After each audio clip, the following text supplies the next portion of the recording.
Hello guys, welcome back to channel. Guntur కారం నుంచి ఒక సాంగ్ వచ్చేసింది. దాదాపు మూడు సాంగ్లు వచ్చేసాయి. ఇది 4వ సాంగ్ అనమాట. అసలు ఈ సాంగ్ ఎందుకు పెట్టారో, ఈ సాంగ్ అసలు ఎందుకు వచ్చిందో నాకు ఇంతవరకు అర్థమైతలే.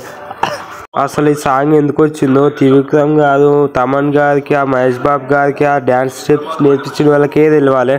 నాకైతే ఏమో సమజ్ అవుతలే. ఆ సాంగ్ ఎందుకు రిలీజ్ చేసేది కూడా ఇంకా అర్థమవుతలేదు.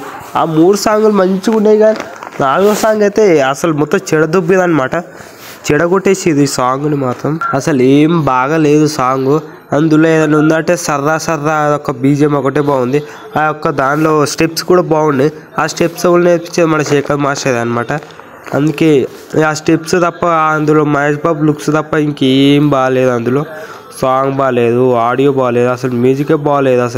అసలు ఆ సాంగ్ ఎందుకు? ఇటువంటి మంచి మంచి మాస్ ఆడియన్స్కి నచ్చే మూవీస్లలో ఇలాంటి సాంగ్ పెట్టడమే అనవసరం అనమాట. ఎందుకు పెట్టాలో కూడా వాళ్ళకే తెలియాలి. ఏదో యాడ్ చేయాలి అన్నట్టు యాడ్ చేసేదేమో మూవీకి సాంగ్. అసలు ఎందుకు యాడ్ చేసేదో కూడా నాకు ఇంతవరకు అర్థమవుతలేదు. వేస్ట్ సాంగ్ అనమాట. బాగాలేదు, నాకైతే నచ్చలేదు. మీకు నచ్చిందో లేదో కామెంట్ చేయండి. 3 సాంగ్లలో 3 సాంగ్స్ అయితే బాగున్నాయి, కానీ ఈ ఒక్క సాంగ్ని షేర్ దొబ్బింది. Like, share and subscribe to my channel please.